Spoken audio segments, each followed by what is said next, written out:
Are you waiting for others to change? Hi, I'm Ann Margaret with this week's Sacred Sunday message to raise the vibration of your body, mind, and spirit. I am sitting in a different environment than I usually am. I'm in the backyard of my parents' home in Littleton, Colorado.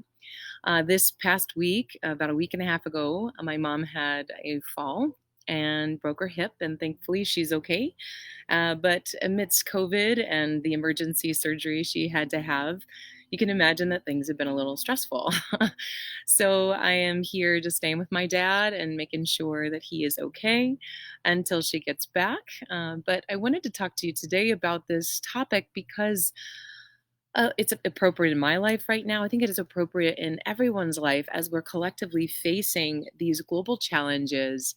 And I'm hearing a lot from my coaching clients and my students, a lot of frustration with other people's behavior of how they're handling themselves, whether it be not wearing their masks or whether saying that uh, others should be just grateful for this time and taking advantage of it, and or whether they're encountering such great adversity through this challenge and they're going through their own process and not able to feel the peace necessarily in their hearts that some people are saying that they should have. So we deal with this all the time, and we've got some chiming in birds. I'm sure we're going to see a lot. I have bunnies running around me and birds flying all around. So I love this backyard. It's where I grew up. It just brings back a lot of great memories. So in the midst of us facing a lot of things in our life, I mean, this COVID is very a microcosm of the macrocosmic experience that we go through in life, where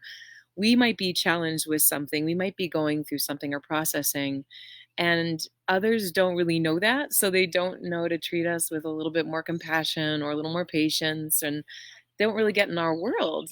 And we do the same things to others. So during this time, especially where everybody is challenged in unique ways, I think it's an incredible invitation for us to remember that this is what we're always dealing with on some scale, that we're not just having this tiny time where we're all struggling. We're always struggling in this human journey. How can we take a moment, regardless, especially even after this is all over, to keep compassion in our hearts and to be patient? There's a great saying, I don't have it quite memorized perfectly, but it's something along the lines of you know, be kind to one another because you never know the battle that the other person is fighting. This isn't just during this time of COVID, where my friends in New York and my community there with the Giving Tree are going through such impossible challenges right now. And our hearts are breaking for everybody who's there as you are dealing with so much. But this is not just about this time, it's about all of times where we're experiencing adversity, or maybe things are kind of going well for us and so we feel like we're on a momentum of positivity and good change and transformation, but then we encounter somebody who's not and then we're filled with judgment, we're filled with all kinds of projection of how they should be, rather than taking a moment and saying, you know, I have no idea what it's like to be in that person's shoes. How can I just take a moment, connect with my heart, and honor, like truly honor that person's journey, whatever they're going through, because I don't know what it's like to be them. This is especially hard with family members. I'm sure you've noticed that. Because with family members, we grow up together, or perhaps like you're related in a very intimate way, whether it be your mother, father, or your siblings. And so you think that you know the other person so well that we start to make judgments or assessments about them, assumptions. So be kind with your family members, obviously, during this time, but we have to remember that they change, they grow, and they evolve. And we have to make space for them to be show up in a new way and keep our hearts open. We never know what it's like to be in their shoes, even if we grew up in the same family. This is really, really challenging, right, for your brothers and sisters. But this, even though if you grew up in the same family, no person's experience is the same. Just like in this epidemic time, no person's experience is the same.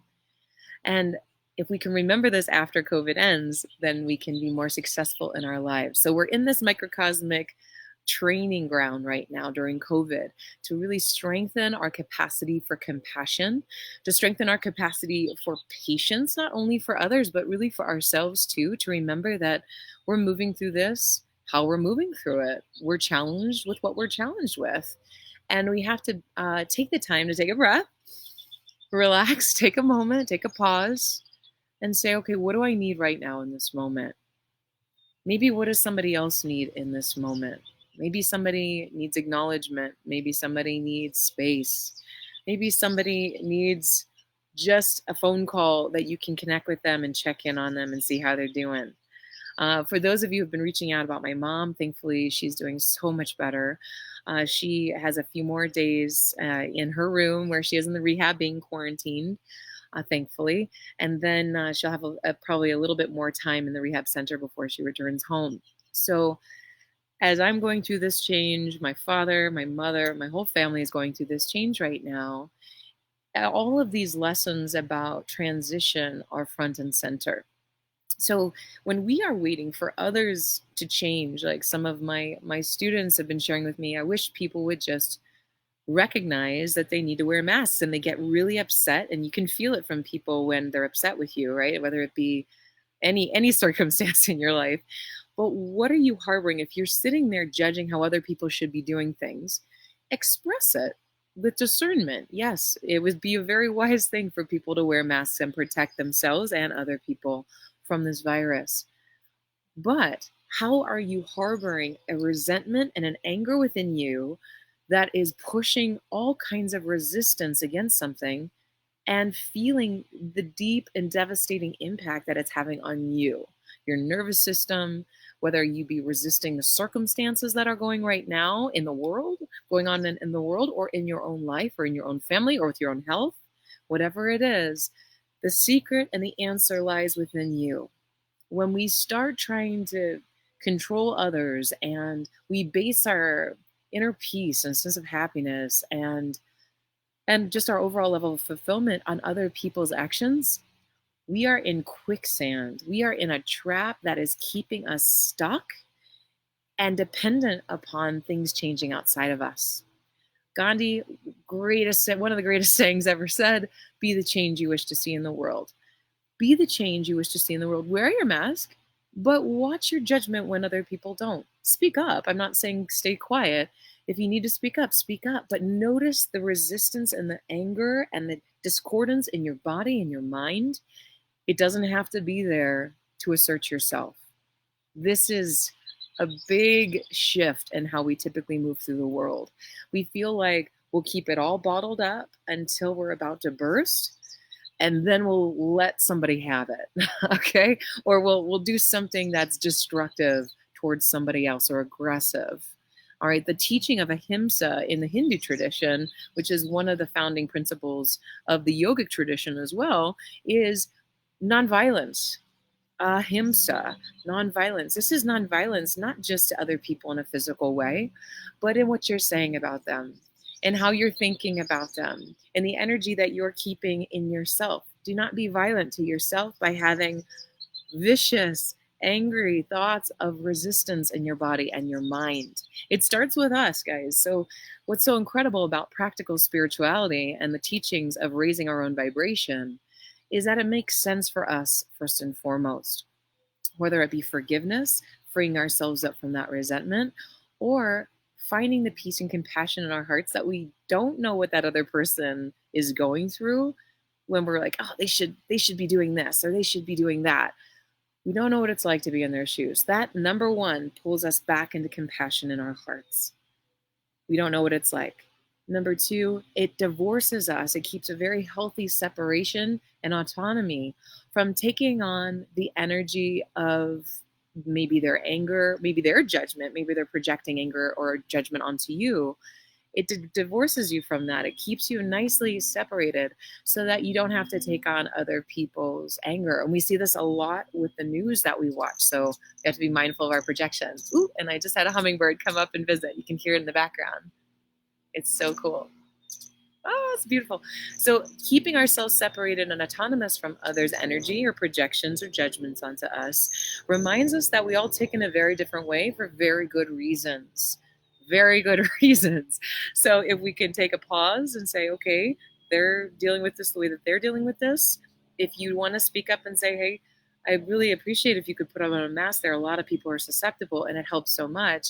And if it's met with resistance, then you know that you can't control them. You've got to let it go. You're doing your part to protect you, maybe your part to protect your family, and that's all you can do at this point.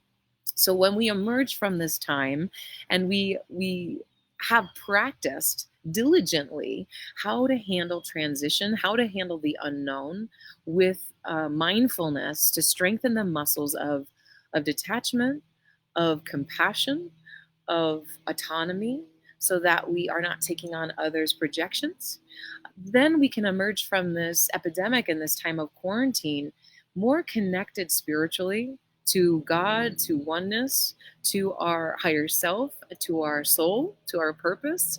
But then we can also recognize that as we move through the world and handle the day-to-day up and downs that are not going to just magically disappear once we're done with this, then we can have more of a strength in that pattern of staying detached and not desiring others to change. Not, you can desire to others to change, but not with the expectation or the impact on when they don't, you get upset. Okay? The Buddhists teach the root of all suffering is resistance. The root of all suffering is resistance. So if we can look at the places we're in resistance during this time, we can step away from this time of quarantine when life gets back to normal, still deal with our adversity that we're being faced with on a day-to-day basis, because life is painful and we're going to experience that. But we can do so with a deeper strength and a resiliency that can serve us. Because people are going to disappoint us, guys. People are going to do things that are not great. They're going to viciously attack you. I know what that's like. I'm sure you do too. And they are also going to unintentionally hurt you in ways that they don't even know what they're doing. So if you can remember, you don't know what it's like to be in their shoes, to come back into your heart with compassion, that you don't know the journey that they're walking or the battle they're fighting in their own minds and their own hearts and their own spirits. And there's a beautiful dove that just landed next to me, reminding us of the inner peace that we need to prioritize. If we are angry at somebody, if we are viciously speaking or thinking about someone, we're harboring that energy within us first. That is not kind to ourselves. That is creating a violence within ourselves that is only hurting us and then maybe somebody else around us as well if we're not taking care of ourselves. Okay, so let's pull cards just to see what the intuition is saying today. And if you feel that this would help to raise somebody else's vibration, feel free to share this video, guys. It's for the public, so feel free to share it. And if you need a little bit more one-on-one coaching, I work on a sliding scale basis to make this available for everybody. And then Anthony and I are also doing some online classes, and it's all in the notes. Oh, I'll tell you about that after I pull this archetype card. Okay, beautiful. The archetype for today is the Alchemist. This is exactly what we're talking about today. The light attribute is transformation of base motives and goals into golden wisdom. Base goals into golden wisdom. It's taking lemons, making lemonade. It's taking what we have right now and not saying everybody should just be taking advantage of this time and working on projects and blah, blah, blah. We're all going through a spiritual transformation right now. Whatever that means to you, maybe it's growing closer to God. Maybe it's offering forgiveness of resentment you've been holding on. It's an individual process, guys. Stop looking to the collective to tell you what to do. Stop looking to others to make your time easier. Be kind to yourself and hold that space. The shadow attribute is misuse of the power and knowledge that come through spiritual practice. So when you're finding and you're evolving and you're alchemizing your own lessons, don't go then and tell other people you should be doing this. Okay? You can offer it and say, this is what's been helping me. I hope it can help you. But you don't project your experience onto others. Beautiful card for today. The other thing I was going to mention in the notes is a beautiful kit. It's called the Protector Kit with essential oils and diffusers that not only kill all airborne bacteria, but also keep you from energetic toxicity. Great energy boundaries. So that's also in the notes. All right. Ah, beautiful. Kuan Yin. It's a perfect card. Do you hear these birds? Ah! Compassion, release judgments about yourself and others and focus on the love and light within everyone. You guys, I love you so much. Remember compassion. And until I see you next time, keep raising the vibration and listen to the birds.